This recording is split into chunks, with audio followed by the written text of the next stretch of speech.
Hello, welcome to the ATC Doublecut. I'm recording from a hotel room in Tokyo, and it seems to me that I've been traveling for a long time. In July, I was in Europe, and then from early August, I was in New Zealand, and I was traveling around there. Then I went to Thailand for a few days, and then I flew to Japan, and I've been traveling around Japan. And tomorrow, I've got another international flight after some meetings in Tokyo. Yesterday, I flew up from Okinawa a day early to escape a typhoon to make sure that I wouldn't miss those meetings in Tokyo. And it's a good thing that I did, because the flight that I was going to be on today was canceled, along with scores of other flights from Naha. So everything's going pretty good. And I have a chance this afternoon to record a double cut, which I am very glad to do, because I've got a few blog posts that I want to talk about, and we can jump right in. There are 4 of them that I will go over in this episode. The first one is about manganese.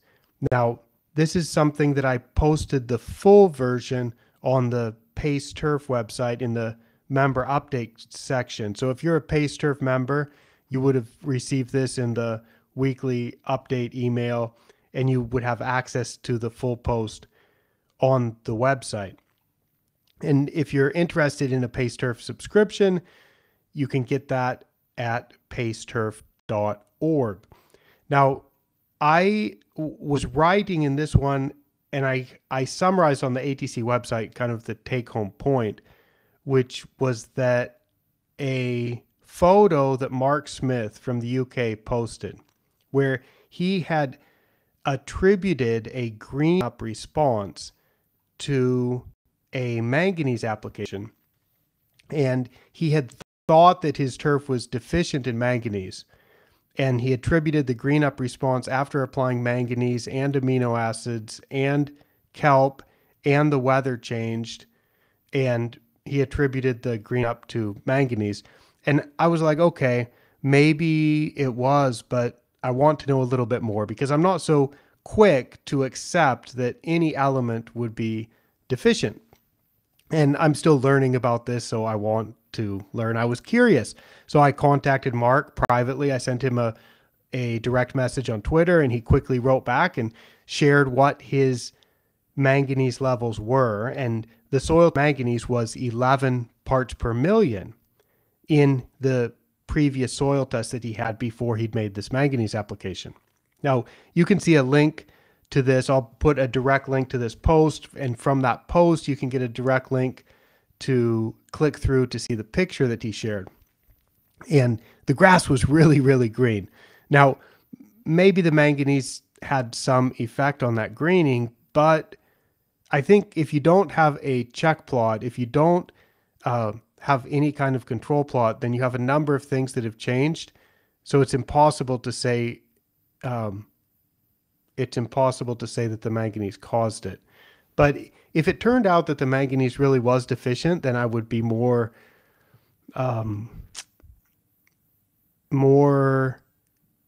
likely to believe that the manganese actually was what caused that greening effect. But the problem is, you have rainfall, you have time that passes, you have temperatures that change. So as you have changes in soil moisture, changes in temperature and time, then you have possible mineralization of nitrogen in the soil, and you also have various types of microbial activity happening in the soil, and you may have a greening response after precipitation, or you may have made an irrigation event that would also change soil moisture, possibly change turf color. So there's all that could be going on. And I believe his spray contained an amino acid fertilizer, which contains nitrogen. And I believe the spray may also have contained kelp. But he wrote that he was pretty certain that it was the manganese that had caused that. And I think it would be nice to consider that logically, and just say, okay, if you've got all of these things changing, probably we can just say that the combination of all those things changing, the manganese being added, the amino acid being added, the kelp being added, the weather changing, the irrigation happening, the rainfall happening, the temperature changing, all of those things taken together, or all of those things combined, certainly did cause the grass to become very green. But it's very tricky to say only one of those things is what caused this. So anyway, to go specifically into the manganese issue, 11 parts per million on a Mehlich 3 test is pretty low. It is pretty low. And I was curious just how low is that? And I realized I had quite a bit of data from various experiments that I've done over the years in which I've taken soil samples and leaf tissue samples that were collected on the same day. And so those are what I call paired samples, because we've got a soil sample, and from that same area from which the soil sample was collected, we have a paired sample of the leaf tissue. So I can look at the manganese in the soil, and on the same day, I can look at what the manganese was in the leaf tissue. So from that, I made a chart, and on this chart, it turned out that I had 4 grasses. I looked at this for creeping bentgrass, which I labeled as AS for Agrostis stolonifera. And I have data for them for 3 warm season grasses, Cynodon, Paspalum vaginatum, and Zoysia matrella. And there's quite a range of soil manganese that goes from something around 8. What's the lowest that I've measured? Let me check in the blog post. What did I say? Let's see. Mark's was at 11. I wrote this actually in the Pay Turf update. And I'm not going to zoom in that far. I have to check that on the Pay Turf site. I think one of the lowest that I've measured is something like 6 or 8 parts per million. It's definitely below 10 parts per million in the soil. Then in the leaf tissue, I've never measured anything less than 20 parts per million.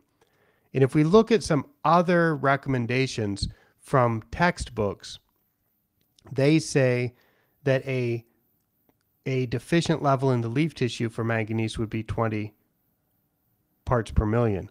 So what I conclude from this analysis is that even at levels of soil manganese below 10 parts per million, I still haven't ever measured in the tissue where it's deficient. So I guess from that Mark's manganese was not really deficient at 11 parts per million, but definitely it is lower than usual. And when I worked through the analysis of all the soils, also looking at the MLSN data set where we don't have tissue data, looking at the soil, also looking at the global soil survey data where we have soils from good performing turf, I concluded that the sustainability index, which is a comparison of one's actual soil test to the levels that are found in the global soil survey database or the MLSN database.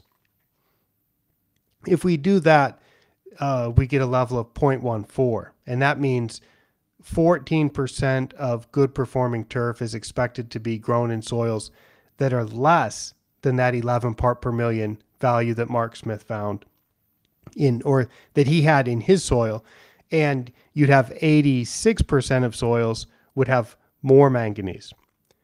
So it's the actual diagnosis of this is it's pretty low, but it wouldn't be like at a critically deficient level at which the plant leaf would not be able to get enough manganese. Now, Larry Stoll and I have had a follow-up conversation about this, and Larry said, well, lots of people do get a visual response to manganese, And it's a well-known phenomenon that if you spray manganese on turfgrass, in some cases, it will tend to have a color response and it will turn greener. And that may not be a deficiency. It's just like when you spray iron. When you spray iron, you can often cause the turf to take on a darker color, but that's not really correcting an iron deficiency. It is it's just staining the leaf basically and making it temporarily darker. Now, I don't know so much about the manganese greening effect, and the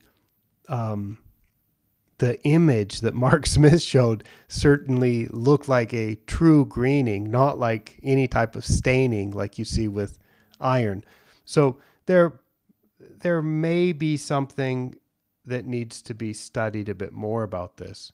And I think Larry made a very good point that if people are seeing a visual response with manganese, then maybe we don't call it deficiency, but if something's happening, there needs to be a word for whatever it is that's happening.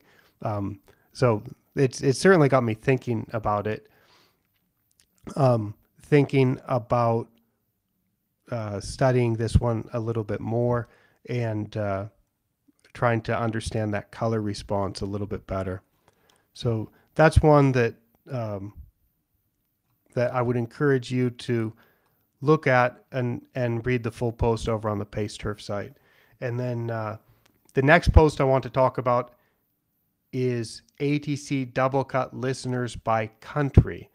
And what happened was I host my blog on the Transistor platform, which I've been very pleased with. And it provides some stats about how many downloads I've had, and it says from which country they came from. Now, a download on a podcast means a listen. When you listen to a podcast on a player, you're downloading it from where it's stored on the Transistor website. And so they know that somebody's downloaded it. But I don't know if it's been completely listened to or not, if the entire episode's been listened, or if it's just a start. Somebody downloaded it and somebody started to listen to it. So because I have those stats, I thought it would be interesting to look at where the most people are listening to this. So I checked that out. Top 5 are all English-speaking countries. Number 1 was the United States. Number 2 was the United Kingdom. Number 3, Canada. Number 4, Australia. Number 5, Ireland. And this was from April of this year. I looked at April 1st of this year up until the middle of August. And after those top 5, which were all English-speaking countries, the next 5, the next 4 are not English-speaking. The next, obviously people speak English because, or they understand English to listen to it, but they have a different native language. So that number 6 was Denmark. Number 7 was Spain. Number 8 was Germany. Number 9 was Sweden. And then number 10, we have another English-speaking country, New Zealand, rounded out the top 10. Now, after I posted that, Bjarni Hannesson from Iceland contacted me with a interesting request, which was, can you please do this on a per capita basis, on a population adjusted basis? Because the United States obviously has a large population, so it makes sense that they might be number 1. But if you account for how many people could potentially listen to the podcast in a country, and then you look at how many actually do, it's a different ranking. Some countries stayed on the list, surprisingly. I thought this might all go to smaller countries. So when I adjusted this for population, number 1 was Monaco, and I don't know who's listening to this in Monaco. Number 2 is Iceland. So I know Bjarni at least is listening to this in Iceland. He's one of the people listening in Iceland, but I'm not sure who's listening in Monaco. So if you are listening to this show in Monaco, I'd be happy to hear from you. I appreciate the listens from there. Now, Ireland stayed on the list. In fact, they moved up to number 3. Denmark stayed on the list. They moved up to number 4. St. Lucia, which is in the Caribbean, comes in at number 5. So I guess that may be Damon DeGiorgio, who was recently on the Talking Greenkeeper podcast with Joe Galati. Maybe could be some other people working on the project down there. Number 6 is New Zealand. So New Zealand stayed on the list and moved up from 10 to 6th. Australia stayed on the list. They come in at number 7th. Then Slovenia. Then the United Kingdom, which does have a pretty big population. And so I'm impressed at the number of listens from there. And also Canada. So it kind of rearranges some of the countries, but also brings in some of the countries with a smaller population like Slovenia and St. Lucia and Monaco and Iceland. So that was a fun one. And I know these kind of blog posts tend not to get very many views at all. But I like looking at some of that kind of stuff for my own interest. So that was kind of fun. I may do that again in a year or so and see how that works.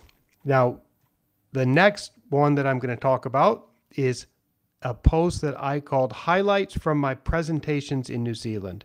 You may know that in August, I was in New Zealand for the Golf Matters New Zealand Golf Conference and Expo, which was held on the 8th to the 10th of August in Christchurch on the South Island.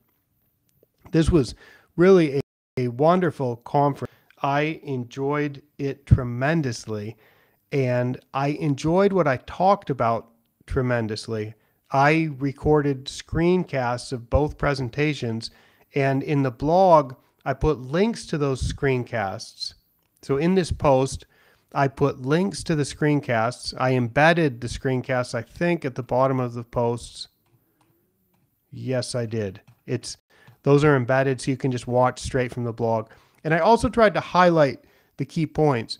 And these are topics that I am passionate about. I'm really interested in these because I think that the topics that I spoke about in New Zealand offer a framework for any golf course to get continuously better conditions. And then once you get the conditions perfect, it lets you optimize the way that you achieve them. So it's a way to constantly get closer and closer to what you're trying to achieve and to be able to do that in the most efficient manner possible. The first presentation had a title of Methods for Site-Specific Optimization. Actually, I called it, Beyond the Textbook, Methods for Site-Specific Optimization. And I talked about some of the things that I like to measure, and especially when it comes to refining the amount of top dressing sand and the amount of disruptive coring that is done, or anything that's done to manage the organic matter.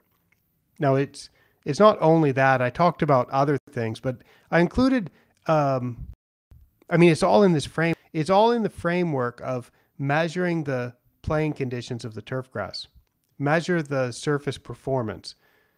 So on putting greens, I like to measure the green speed, and I like to measure the bobble test, so we know how fast the ball is rolling and we know the quality of the ball roll. I don't talk about firmness so much because I have assumed that people are just happy with that. But if you want to measure firmness, either use a meter or do what I think is completely suitable. And I think I spoke about this with Carl Scamenti in a ATC office hours earlier this year. One can rate the greens one can rate or assess green firmness on a 3-level scale. The greens are either too soft, they're at an appropriate level of firmness, or they are too firm. That to me is sufficient. I don't think most golfers are clamoring to know exactly what the firmness number is on the green, but they might consider the greens to be too soft. They might consider them to be just right, or they might consider them to be too firm. So I think that's a way to assess it, and you can just use a 1, 2, 3 score for that. And in that way, one can track what the firmness levels are. So we know the performance. We can keep track of that, the speed, the quality of the roll, and the firmness. And then also keep track of how much work is done, which would be like how many times do we mow, how much nitrogen is applied, how much sand is applied. So we have our inputs, which is the work that has been done, and we also know the outputs, or the end result, which is the playing conditions that we achieve. But it's easier to adjust the output, right? We're trying to adjust the output, and we do that by adjusting the inputs, right? Because we're trying to make the playing conditions either more consistent or achieve a certain type of playing condition, a certain level of playing condition for more times in the year, more days in the year, for a longer duration of the golfing season, right? We're trying to optimize that output, and we can keep tinkering with the inputs. We can keep adjusting the nitrogen. We can keep adjusting the amount of sand, the methods that we're using, the machines that we're using to apply the sand. We can keep adjusting those. But the trick, the thing that I think is so useful to make sure that we're adjusting the outputs in the right way and adjusting the inputs in the right way, so that we actually achieve what we're looking for, and can be really confident that we're going to achieve what we're looking for, is to measure how the plant is actually responding. And we can do that by measuring the clipping volume, which tells us how much above ground plant material we are producing. And we can also measure the organic matter in the soil by the method that I call OM246.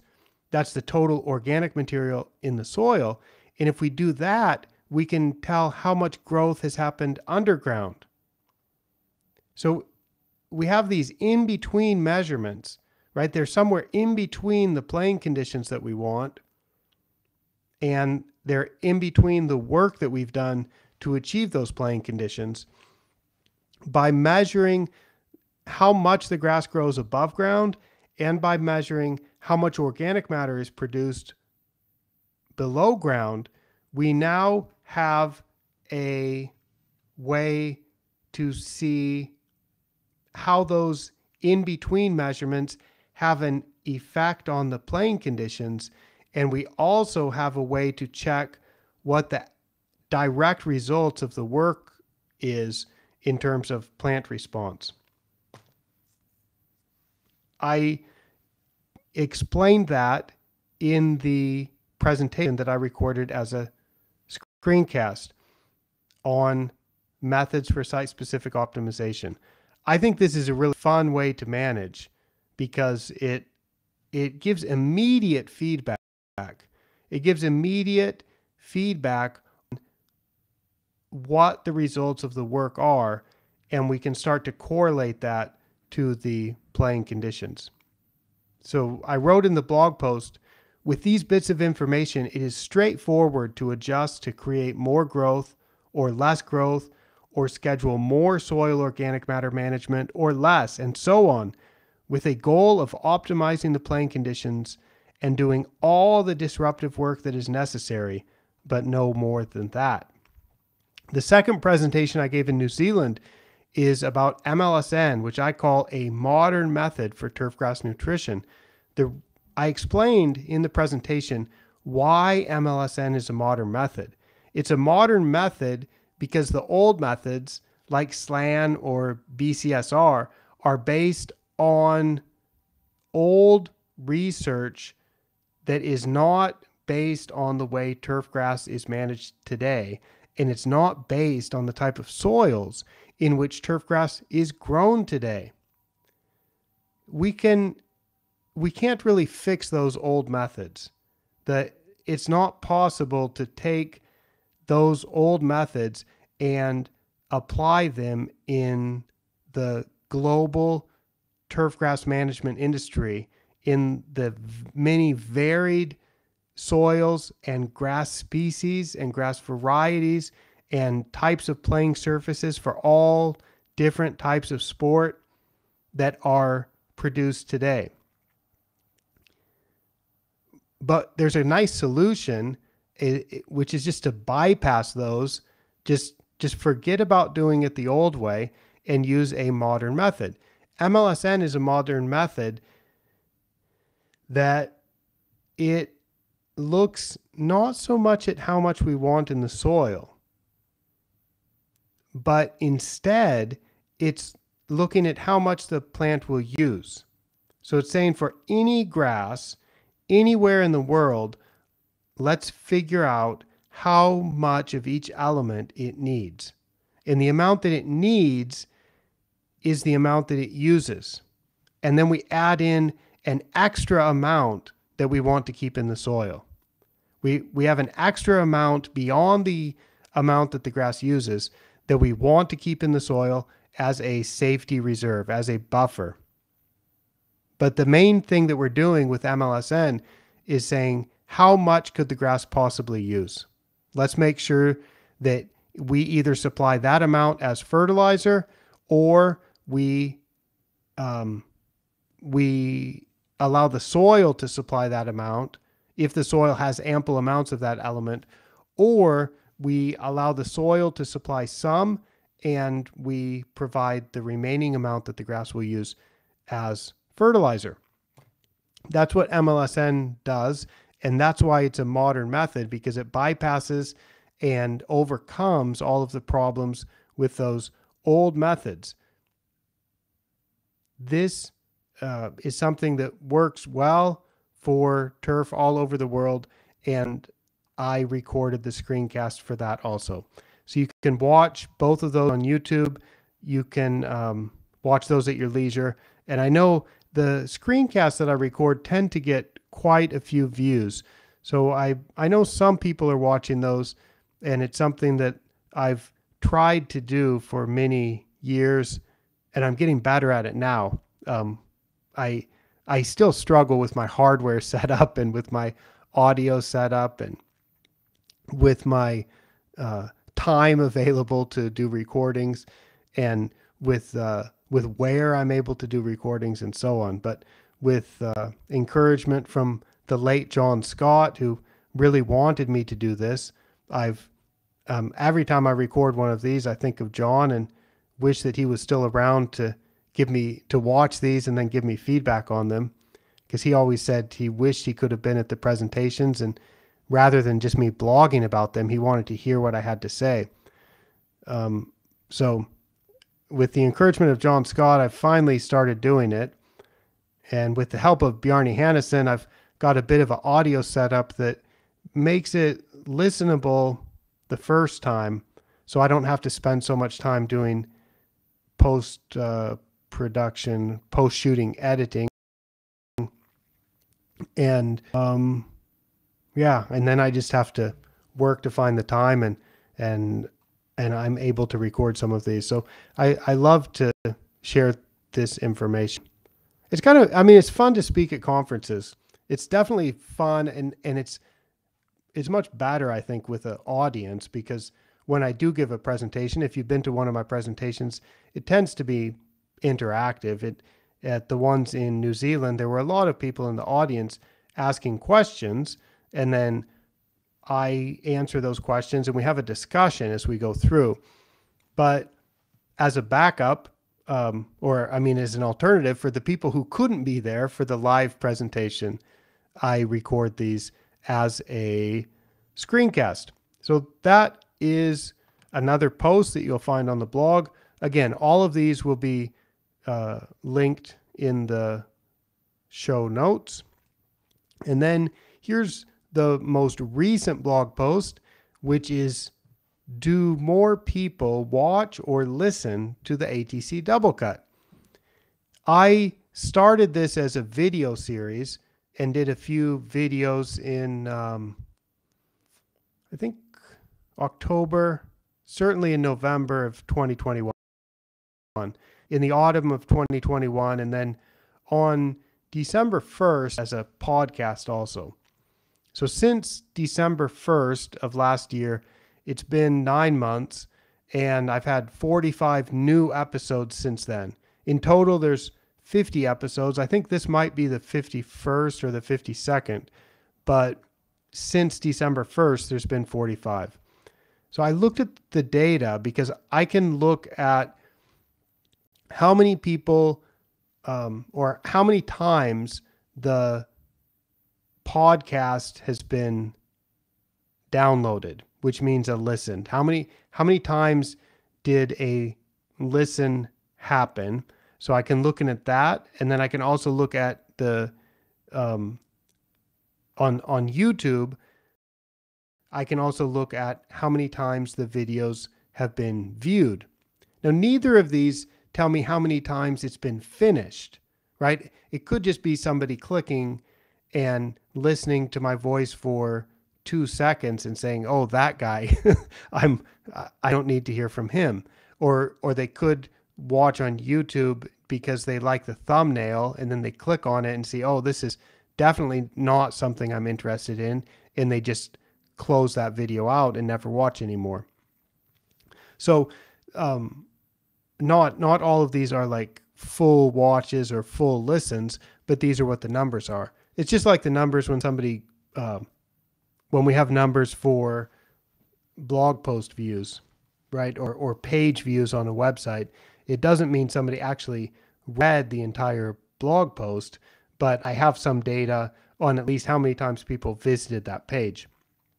So when I looked at that, it was interesting. I broke this down by month, and I made a ridgeline plot where I showed a density curve, which is the distribution by month for the number of people who viewed or listened to an episode in each month. The chart that I'm showing on the screen now has blue curves for each month for the podcast and red curves for each month for YouTube. So this is going from December of last year through August of 2022 of this year. And in December and January, when this was just getting started, there were similar views for podcast and YouTube. In fact, YouTube had a little bit higher number of views, which were right about 100 per episode. And then from February, ever since February, the podcast has been outperforming YouTube in terms of views. So I expect that more of you are listening to this than are watching it.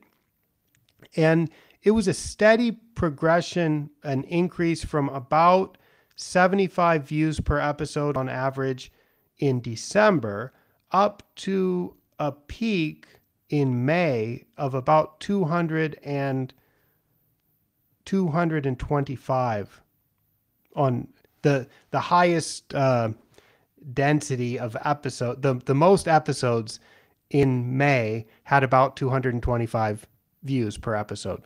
So it went from about 75 up to about 225. Now, since May, it's gone down. In June, it's more like 175. In July, more like 150 listens per episode. This is just talking about the podcast version. And in August, about 125. But I don't think that's a real decline. I think people just delay listening to this. And especially when they're busy with projects, whether that's in the Southern Hemisphere winter or whether that's busy keeping grass alive and cutting a lot of grass and trying to find water or spread water to keep grass alive and performing well in the Northern Hemisphere summer, I think people delay listening. So I'm expecting that when I come back and look at these data 6 months from now, we would see the June numbers would go up and match or exceed the May numbers, and the same thing with July and August. So the most recent episodes that have been posted are not going to be downloaded as many times as something back in May. So I assume there's like a 3-month delay in how people are listening to this as a podcast. Now, obviously, some people are listening to it within a day or two of it coming out. Other people listen to it within a week, and then other people just do this on a as they have time basis. So that's something that I'll check, because if these podcast views are really declining and June and July and August never catch up with May, then I need to consider how to do more podcasts like I did in May that people were actually listening to. Now, YouTube's been growing too. From February up until July, it had a steady increase to where it's somewhere around, it started off about 50 views per episode. Now it's up somewhere around 100 views per episode. So there's still a substantial number of views on YouTube. And it's interesting, you see in May, June, and July, there's some peaks that are way out around 200, 300, even up around 500, because there's a few episodes, a few topics that people are interested in. And because YouTube has such a huge number of potential watchers, YouTube has a lot of people using YouTube search to find information on certain topics. So it turns out that a few of the episodes, a few of the topics that I talk about are going to reach quite a few people on YouTube that they won't ever reach as a podcast. So it's interesting to me to look at this. Again, this is another one of those topics that I think most of the viewers are not as interested in the internal analytics of ATC blog posts and